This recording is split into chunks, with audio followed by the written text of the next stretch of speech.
മഴത്തോരും മുൻപേ എന്ന മനോഹരമായ പരമ്പരയിൽ ഉടൻ വരുവാൻ പോകുന്ന മറ്റൊരു അടിപൊളി എപ്പിസോഡിലേക്ക് എല്ലാ പ്രിയപ്പെട്ടവർക്കും ഒരിക്കൽ കൂടി സ്വാഗതം. അലീനയുടെ അച്ഛനെ തിരക്കിയുള്ള യാത്ര ബാലചന്ദ്ര മേനോൻ ആരംഭിക്കുകയാണ്. അതിനുവേണ്ടി റിട്ടയർഡ് ലഫ്റ്റനന്റ് കേണൽ ഗംഗാധര മേനോനെ ഫോണിൽ അദ്ദേഹം വിളിക്കുന്നുണ്ട്. കോൾ വന്നപ്പോൾ തന്നെ ഗംഗാധര മേനോൻ പറയുന്നുണ്ട്, ഇതൊരു സർപ്രൈസ് കോളായി പോയല്ലോ, ഒത്തിരി കാലത്തിന് ശേഷമാണ്. എന്താണ് പെട്ടെന്ന് ഇങ്ങോട്ടൊന്ന് വിളിക്കാൻ തോന്നിയത്? അത് എനിക്കൊരു അഡ്രസ്സ് വേണമായിരുന്നു. നിങ്ങൾക്ക് അറിയാവുന്ന അഡ്രസ്സാണ്. അഡ്രസ്സോ? ആരുടെ address? One mister Stanley Joseph. പണ്ട് ക്യാപ്റ്റൻ ആയിരുന്നു ആഗ്ര കന്റോൺമെന്റിൽ. ഇപ്പൊ എവിടെയാണെന്നോ ഏത് പൊസിഷനിലാണെന്നോ ഒന്നും അറിഞ്ഞുകൂടാ. അത്രയും കേട്ടപ്പോഴേക്കും മറുവശത്ത് സമ്പൂർണ്ണ നിശബ്ദതയായിപ്പോയി. ബാലേന്ദ്ര മേനോൻ വീണ്ടും വിളിക്കുകയാണ്. ഹലോ. അത് പിന്നെ ബാലേന്ദ്രന് എന്തിനാണ് ഇപ്പോൾ സ്റ്റാൻലി ജോസഫിന്റെ അഡ്രസ്സ്? ആവശ്യമുണ്ട്, അതുകൊണ്ടല്ലേ വിളിച്ചത്. എന്റെ കൈവശം അഡ്രസ്സ് ഇല്ലല്ലോ ബാലേന്ദ്ര. ആ സാരമില്ല, ഞാൻ ചോദിച്ചത് മാത്രമേ ഉള്ളൂ. ഞാൻ ജയന്തിയോട് വാങ്ങിക്കോളാം. 2 വർഷക്കാലം അയാളെ പ്രേമിച്ച, 6 മാസത്തോളം അയാളുടെ കൂടെ കിടന്ന, ഒടുക്കം അയാളുടെ കുഞ്ഞിനെ പ്രസവിച്ച ജയന്തി ആ അഡ്രസ്സ് തീർത്തും മറന്നു പോകാനിടയില്ല. അതുകൊണ്ട് വെക്കട്ടെ. ബാലേന്ദ്ര, വെക്കരുത്.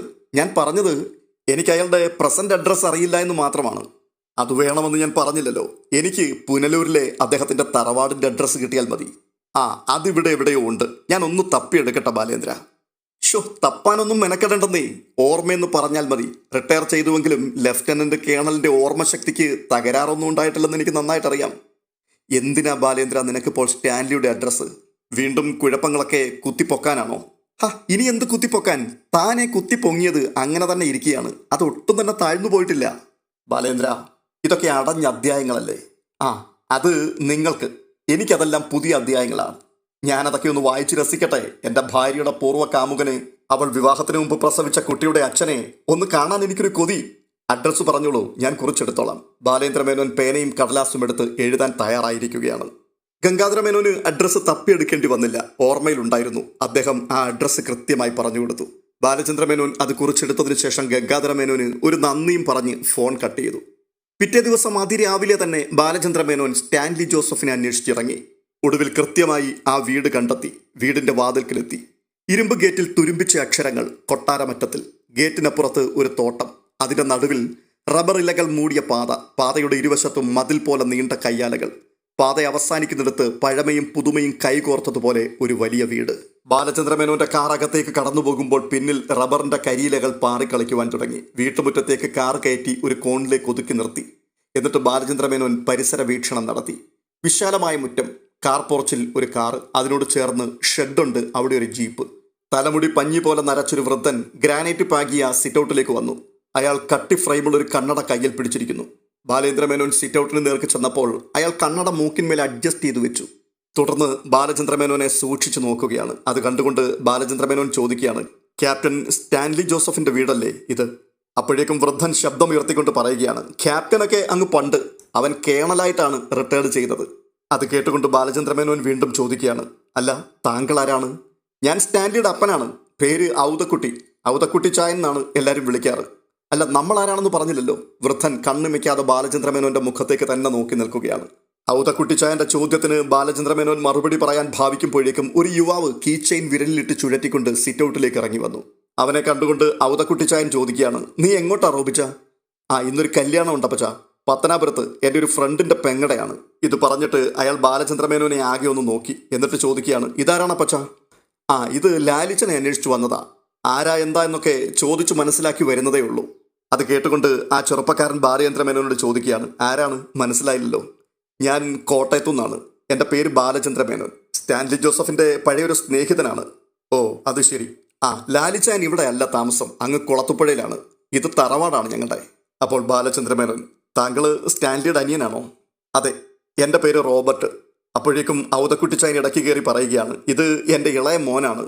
ഉടൻ തന്നെ ആ ചെറുപ്പക്കാരൻ പറയുകയാണ്, ഞാനൊരു കല്യാണത്തിന് പോകാൻ ഇറങ്ങിയതാണ്, പോയി വരട്ടെ, ഇപ്പം തന്നെ നേരം വൈകിട്ടുണ്ട്. ഇത് പറഞ്ഞിട്ട് പെട്ടെന്ന് അയാൾ പോർച്ചിൽ കിടന്ന കാറിൽ കയറി പുറത്തേക്ക് യാത്രയായി.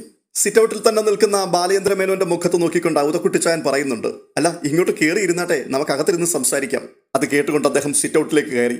വൃദ്ധൻ കസേര ചൂണ്ടിക്കാട്ടി. ബാലചന്ദ്ര മേനോൻ അതിലിരുന്നു. കുടിക്കാൻ എന്താണ്? ഇത്രയും ദൂരം വന്നതല്ലേ, ചായ, കാപ്പി, നാരങ്ങാ വെള്ളം എന്താണ് വേണ്ടത്? ഒന്നും വേണ്ട. ഞാൻ ഇടയ്ക്ക് ടൗണിൽ ഇറങ്ങിയപ്പോൾ ചായ കുടിച്ചിട്ടാണ് പോകുന്നത്. അല്ല, പേരെന്താണെന്നാ പറഞ്ഞത്? ബാലചന്ദ്ര മേനോൻ. എന്തുവാ ചെയ്യുന്നത് കോട്ടയത്ത്? ബിസിനസ്സാണ്. അല്ല, ലാലിച്ചനുമായിട്ട് എങ്ങനെയായിരുന്നു പരിചയം? പണ്ട് നീ അവന്റെ കൂടെ പട്ടാളത്തിലെങ്ങാനും ജോലി ചെയ്തതാണോ? അപ്പോൾ ബാലചന്ദ്ര മേനോൻ അയാളോട് അങ്ങോട്ട് ചോദിക്കുകയാണ്, ഈ സ്റ്റാൻലി ജോസഫിനെയാണോ ലാലിച്ചൻ എന്ന പേര് കൊണ്ട് ഉദ്ദേശിക്കുന്നത്? ആ, അവനെ വീട്ടിൽ വിളിക്കുന്ന പേരാ ലാലിച്ചൻ. എൻ്റെ മൂത്ത മകനാ. അത് ശരി, ആള് ഇവിടെ അല്ല അപ്പൊ താമസം അല്ലേ? അവനങ്ങ് കുളത്തുപ്പുഴയാ. അവിടെ ഒരു തോട്ടമുണ്ട്, മുഴുവൻ റബ്ബറാണ്. അവിടെ സ്റ്റാൻലി കുടുംബസമേതമാണോ താമസിക്കുന്നത്? കുടുംബം അങ്ങ് അഞ്ചലിലാണ്. അവിടെ ആ വീടും പുരയിടവും ഒക്കെ ഉള്ളത്. കുട്ടികൾക്ക് പഠിക്കാൻ കോളേജും സൗകര്യങ്ങളും ഒക്കെ അഞ്ചലിലല്ലേ ഉള്ളൂ. അല്ലെങ്കിൽ പിന്നെ അങ്ങ് പുനലൂരിലെത്തണം. അത് ശരി, അപ്പൊ കുളത്തുപ്പുഴയിൽ താമസം ഉണ്ടെന്ന് പറഞ്ഞതോ? ആ, അവിടെ ഒരു ചെറിയ ബംഗ്ലാവ് ഉണ്ട്, നല്ല സ്ഥലമാണ് അത്. എനിക്ക് ഇപ്പോൾ സ്റ്റാൻലി ഒന്ന് കാണണമെങ്കിൽ എവിടെ ചെന്നാൽ പറ്റും? അഞ്ചല്ല ഫോൺ നമ്പർ ഞാൻ തരാം, അവിടെ ഒന്ന് വിളിച്ചു ചോദിച്ചിട്ട് പോയാൽ മതി. മിക്കവാറും കുളത്തുപ്പുഴയായിരിക്കും. ഓ, അത് ശരി. അപ്പോൾ കുളത്തുപ്പുഴയിലെ അഡ്രസ്സും ഫോൺ നമ്പരും എനിക്കൊന്ന് തരാമോ? അതെന്താ, തരാമല്ലോ. അഡ്രസ്സ് ഒന്നും ഇല്ലെങ്കിലും സാരമില്ല, കുളത്തുപ്പുഴ ചെന്നിട്ട് ആരോട് ചോദിച്ചാലും പറഞ്ഞു തരും. ബാലേന്ദ്ര മേനോൻ പോക്കറ്റിൽ നിന്ന് ഡയറി എടുത്തു. ഔതക്കുട്ടിച്ചായൻ പറഞ്ഞു കൊടുത്ത അഡ്രസ്സും ഫോൺ നമ്പരും എല്ലാം അതിൽ കുറിച്ചെടുത്തു. തുടർന്ന് വീണ്ടും അയാൾ ചോദിക്കുകയാണ്, സ്റ്റാൻലി ജോസഫ് ഇവിടേക്കൊന്നും വരാറില്ലേ? വരും, ഇടയ്ക്ക് എന്തെങ്കിലുമൊക്കെ വിശേഷങ്ങളുണ്ടെങ്കിൽ വരും. സ്റ്റാൻലിക്ക് മക്കൾ എത്രയാണ്? 3 പേരാണ്.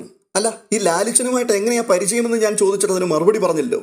23 വർഷം മുൻപുള്ള പരിചയമാ. സ്റ്റാൻലി അന്ന് മിലിറ്ററിയിൽ ക്യാപ്റ്റൻ ആയിരുന്നു. ഞാനന്ന് അവിടെ ഒരു കമ്പനിയിൽ ജോലി ചെയ്യുകയായിരുന്നു. ഓ, അത്രയും പഴയ പരിചയമാണല്ലേ? ആ, പിന്നീട് ലാലിച്ചനുമായിട്ട് നിങ്ങൾ കണ്ടിട്ടേ ഇല്ലേ? ഇല്ല, ആ കാലത്ത് ഇവിടെ നാട്ടിൽ വെച്ച് സ്റ്റാൻലിക്ക് ഒരു ആക്സിഡന്റ് ഉണ്ടായല്ലോ. അതിനുശേഷം യാതൊരു സമ്പർക്കവും ഉണ്ടായിട്ടില്ല. ഓ, അതൊക്കെ എത്ര കാലം മുമ്പാണ്. ആ അതെ, കുറെ പഴക്കം ചെന്ന കഥയാണിതൊക്കെ. അല്പസമയം മൗനമായിരുന്നതിന് ശേഷം വീണ്ടും ബാലചന്ദ്രൻ പറയുകയാണ്, ആഗ്രയിലായിരുന്നപ്പോൾ സ്റ്റാൻലിക്ക് പാലാക്കാരി ഒരു പെണ്ണുമായിട്ട് അടുപ്പമുണ്ടായിരുന്നു. അവർ തമ്മിൽ രജിസ്റ്റർ മാരേജ് നടത്തി കുറെ കാലം ഒരുമിച്ച് താമസിക്കുകയും ചെയ്തിരുന്നു. ആ സ്ത്രീ ആയിരിക്കും സ്റ്റാൻലിയുടെ ഭാര്യ അല്ലേ?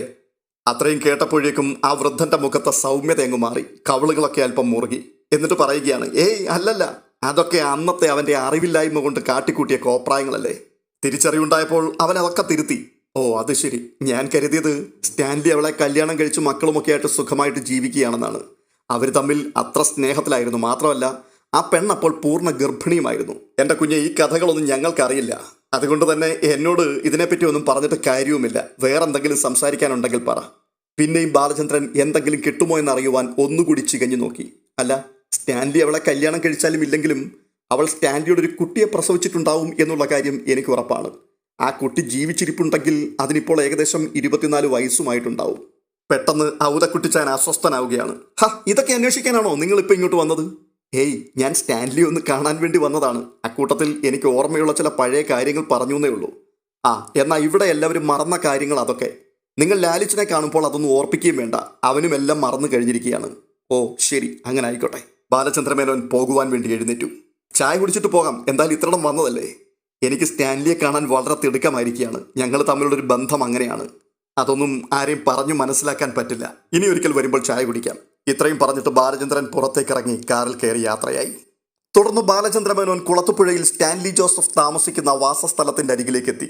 ടാറിട്ട റോഡിന്റെ ഒരു വശത്ത് പുഴ, മറുവശത്തൊരു വലിയ തോട്ടം. ടാർ റോഡിൽ നിന്ന് വലത്തോട്ട് തിരിയുന്ന കോൺക്രീറ്റ് പാത, അതാണ് അടയാളം. അവിടെ തന്നെയാണ് കൃത്യമായി എത്തിയിരിക്കുന്നത്. ദൂരവേ വെച്ച് ഒരു ബോർഡ് കാണാൻ കഴിയുന്നുണ്ട്, പ്രൈവറ്റ് റോഡ്, അന്യർക്ക് പ്രവേശനമില്ല. ആ വഴിയിലൂടെ ഒരു 50 മീറ്ററോളം പോയി കഴിയുമ്പോൾ ഒരു കൂറ്റൻ ഗേറ്റ്. അതിന്റെ പാളികൾ തുറന്നു തന്നെ കിടക്കുകയാണ്. അതിന്റെ ഒരു പാളി തന്നെ ധാരാളം മതി ഒരു ടോറസ് ലോറിക്കകത്തേക്ക് പ്രവേശിക്കുവാൻ. ഇനി ഒരു ചെറിയ കയറ്റമാണ്. കയറ്റത്തിന് മീതെ 2ആയി പിരിഞ്ഞു പോകുന്ന റോഡ്.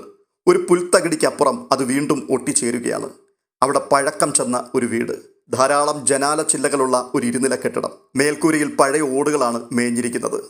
എടുത്തു പറയത്തക്ക സവിശേഷതകളൊന്നുമില്ലാത്തൊരു വീട്. പക്ഷേ ആ വീടിന്റെ വശങ്ങളിലും പിന്നാമ്പുറത്തും ആകാശം മുട്ടെ വളർന്നുയർന്നു നിൽക്കുന്ന പൈൻ മരങ്ങളും വീടിനോട് ചേർന്ന ഔട്ട് ഹൗസ് പോലെ കാണപ്പെട്ട കെട്ടിടത്തിലേക്കുള്ള നടപ്പാതയും എല്ലാം ചേർന്ന് അത് വളരെ വിദൂരമായ ഏതോ തണുത്ത ഹിൽ സ്റ്റേഷനിലെ വിജനമായ സർക്കാർ അതിഥി മന്ദിരം പോലെ തോന്നിച്ചു. ബാലചന്ദ്രമേനോൻ വിശാലമായ അങ്കണത്തിൽ കാർ നിർത്തി. എവിടെ നിന്നൊക്കെയോ നായ്ക്കൾ നിർത്താതെ കുരച്ചുകൊണ്ടിരിക്കുന്നുണ്ട്. ഡോർ തുറന്ന് ഇറങ്ങണോ എന്നൊന്ന് ശങ്കിച്ചു. പെട്ടെന്ന് പരിചാരകനാണെന്ന് തോന്നിക്കുന്ന ഒരാൾ വീടിനുള്ളിൽ നിന്നും പുറത്തേക്ക് ഇറങ്ങി വന്നു. ബാലേന്ദ്രമേനോന് അല്പം ധൈര്യമായി. അയാൾ ഡോർ തുറന്ന് പുറത്തിറങ്ങി.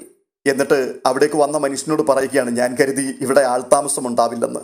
അതിന് പരിചാരകന്റെ മറുപടി, ഇവിടെ ആൾതാമസം ഉണ്ടാവാതിരിക്കില്ല, എപ്പോഴും ഇവിടെ ആളുണ്ട്. അല്ല, സ്റ്റാൻലി ജോസഫിന്റെ തോട്ടമല്ലേ ഇത്? അതെ. അദ്ദേഹം ഇവിടെ ഉണ്ടോ? ഉണ്ടല്ലോ. കേണൽ സാബ് ഇല്ലാത്ത സമയത്ത് ഗേറ്റ് അടഞ്ഞു കിടക്കും. ബാലചന്ദ്രമേനോൻ ആ പരിചാരകനെ സൂക്ഷിച്ചൊന്ന് നോക്കി കൗതുകത്തോടെ. അയാളുടെ പെരുമാറ്റത്തിലും സംസാരത്തിലും സംബോധനയിലും എല്ലാം ഒരു പട്ടാളച്ചിട്ട. അയാൾ ചോദിക്കുകയാണ്, അല്ല ആരാണെന്ന് പറഞ്ഞില്ല, എവിടുന്നാണ്? എനിക്ക് സ്റ്റാൻലി ജോസഫിനെ ഒന്ന് കാണണം. പാലായിൽ നിന്നാണ് ഞാൻ വരുന്നത്. ഒരു ബിസിനസ്സുകാരനാണെന്ന് പറഞ്ഞാൽ മതി.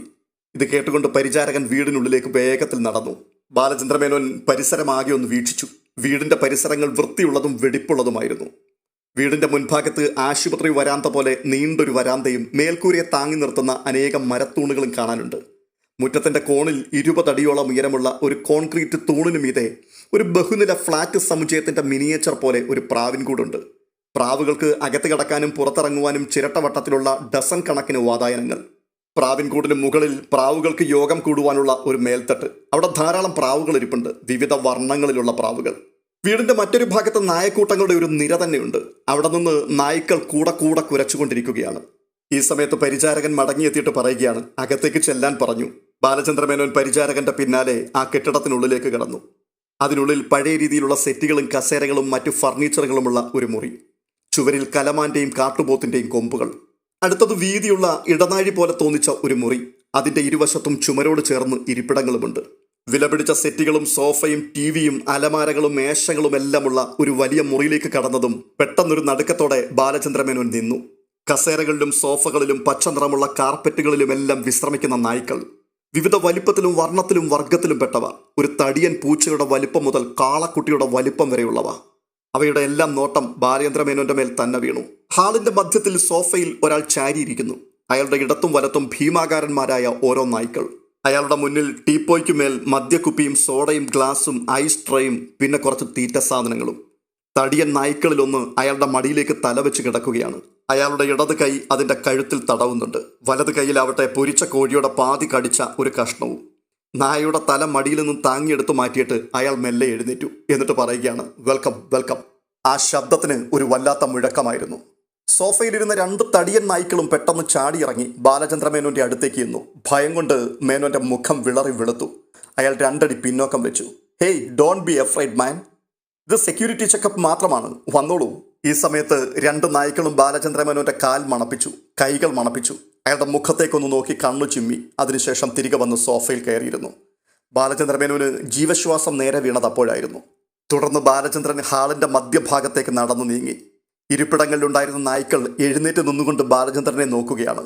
Welcome mister Balachandran, glad to meet you. I am Stanley Joseph. തന്റെ മുൻപിൽ ഷെയ്ക്ക് ഹാൻഡിനു വേണ്ടി കൈനീട്ടി നിൽക്കുന്നയാളെ ബാലചന്ദ്രമേനോൻ സൂക്ഷിച്ചൊന്ന് നോക്കി. 6 അടി ഉയരത്തിൽ ചാര നിറമുള്ള പാൻറ്റും ഷർട്ടും ധരിച്ച് തടിച്ചു നിവർന്നൊരാൾ രൂപം. നന്നെ വെളുത്തിട്ടല്ലെങ്കിലും മുഖത്തു നിന്ന് ചോര തൊട്ടെടുക്കാം എന്ന് തോന്നും. വലിയ കണ്ണുകളിൽ ചുവന്ന ഞരമ്പുകൾ വേരുപടലം പോലെ പടർന്നു കിടക്കുകയാണ്. നരച്ചു തുടങ്ങിയ മുടിയും കട്ടിമീശയും കനത്ത പുരികങ്ങളും വീതിയുള്ള നെറ്റിയും വലിയ കവിൾത്തടവും. Stanley Joseph. തന്റെ ഭാര്യ വൈജയന്തിയെ പ്രണയിക്കുകയും അവൾക്കൊപ്പം കുറെ കാലം ജീവിക്കുകയും ചെയ്തവൻ. അലീനയുടെ അച്ഛൻ. ബാലചന്ദ്രമേനോന്റെ മനസ്സിൽ വിവിധ വികാരങ്ങൾ ആർത്തലയ്ക്കുവാൻ തുടങ്ങി. ഒടുവിൽ ആത്മനിന്ദയോടെ അയാൾ കൈനീട്ടി ഷേക്ക് ഹാൻഡ് നൽകി. തുടർന്ന് ബാലചന്ദ്രമേനോന് കസേര ചൂണ്ടിക്കാട്ടിക്കൊണ്ട് അദ്ദേഹം പറയുകയാണ്, പ്ലീസ് സിറ്റ് ഡൗൺ. ബാലചന്ദ്രമേനോൻ ഇരുന്നു. സ്റ്റാൻലി ജോസഫ് എതിർവശത്തും. എവിടെ തുടങ്ങണം, എങ്ങനെ ആരംഭിക്കണമെന്നൊന്നും ബാലചന്ദ്രമേനോന് നിശ്ചയമില്ല. ആകെക്കൂടി വല്ലാത്തൊരു പരിഭ്രാന്തി അയാളുടെ മുമ്പിൽ വ്യാപരിച്ചിട്ടുണ്ട്. എങ്കിലും സംസാരിക്കാതിരിക്കുവാൻ കഴിയില്ല. ബാലചന്ദ്രൻ ആരംഭിക്കുകയാണ്. എനിക്ക് ചില സംശയങ്ങളുണ്ട്. ആ സംശയത്തിന്റെ മറുപടി തേടിയാണ് ഞാനിവിടേക്ക് വന്നത്. 23 വർഷങ്ങൾക്ക് മുൻപുള്ള ഒരു സ്റ്റാൻലി ജോസഫിനെ കുറിച്ച് എനിക്ക് കേട്ടറിവ് മാത്രമേ ഉള്ളൂ. താങ്കളന്ന് ആഗ്ര കന്റോൺമെന്റിലെ ക്യാപ്റ്റൻ ആയിരുന്നു. കുറച്ചു കാലം ഞാൻ ആഗ്ര കന്റോൺമെന്റിലുണ്ടായിരുന്നു. ക്യാപ്റ്റൻ അല്ല, ലെഫ്റ്റനന്റ് ആയിരുന്നു. ആഗ്ര കന്റോൺമെന്റിൽ അന്ന് ഒരു ഗംഗാധര മേനോൻ ഉണ്ടായിരുന്നു. പാലാ സ്വദേശിയാണ്. അന്ന് മേജർ റാങ്കിലായിരുന്നു എന്നാണ് എൻ്റെ ഓർമ്മ. പെട്ടെന്ന് സ്റ്റാൻലി ജോസഫിന്റെ നെറ്റിയൊന്ന് ചുളിഞ്ഞു. കനത്ത പുരുക്കങ്ങൾ ഒന്നുകൂടി വളഞ്ഞു. അതെ, എനിക്കറിയാം, ഞാൻ ഓർമ്മിക്കുന്നുണ്ട്. ഓക്കെ. അക്കാലത്ത് ഗംഗാധര മേനോന്റെ ഇളയ സഹോദരി അദ്ദേഹത്തോടൊപ്പം താമസിച്ചിരുന്നു. സെയിന്റ് ക്ലെയർ സ്കൂളിൽ അവൾ കുറെ നാൾ ജോലി ചെയ്തിട്ടുമുണ്ട്. അത്രയും കേട്ടപ്പോഴേക്കും ഒരു ജിജ്ഞാസയോടെ സ്റ്റാൻലി ബാലചന്ദ്രമേനോന്റെ മുഖത്തേക്ക് സൂക്ഷിച്ചൊന്നു നോക്കി. തന്റെ കണ്ണുകൾക്ക് നേരെ ഒരാൾ തോക്ക് ചൂണ്ടിയതുപോലെയാണ് ബാലചന്ദ്രമേനോന് തോന്നിയത്. അത്രയും തീഷ്ണമായിരുന്നു അയാളുടെ നോട്ടം. മഴത്തോരു മുൻപേ എന്ന സീരിയലിൽ എന്താണ് അടുത്തതായി സംഭവിക്കാൻ പോകുന്നത്? വളരെ ഉദ്വേഗജനകമായ ത്രില്ലടിപ്പിക്കുന്ന നിമിഷങ്ങളിലേക്കാണ് ഈ സീരിയൽ നീങ്ങുന്നത്. ഇത് തികച്ചും വഴിത്തിരിവിന്റെ സമയമാണ്. വരുവാൻ പോകുന്ന ആ എപ്പിസോഡുകളിൽ സംഭവിക്കാൻ പോകുന്നത് എന്താണെന്ന് മുന്നമേ കൂട്ടി അറിയേണ്ടതിന് ഇതുവരെയും ഈ ചാനൽ സബ്സ്ക്രൈബ് ചെയ്തിട്ടില്ലാത്തവർ ഒന്ന് സബ്സ്ക്രൈബ് ചെയ്ത് കൂടെ കൂടുകയും അപ്പോൾ തന്നെ ഈ വീഡിയോ നിങ്ങൾക്ക് ഇഷ്ടപ്പെട്ടിട്ടുണ്ടെങ്കിൽ ഒന്ന് ലൈക്ക് ചെയ്യുകയും ഹൈപ്പ് ചെയ്യുകയും നിങ്ങളുടെ അഭിപ്രായങ്ങൾ കമന്റ് ബോക്സിൽ രേഖപ്പെടുത്തുകയും ചെയ്യുവാൻ മറക്കരുത് എന്ന് പ്രത്യേകം ഓർപ്പിക്കുന്നു. അടുത്ത വീഡിയോയിൽ വീണ്ടും കാണാം. അതുവരേക്കും ബൈ ബൈ.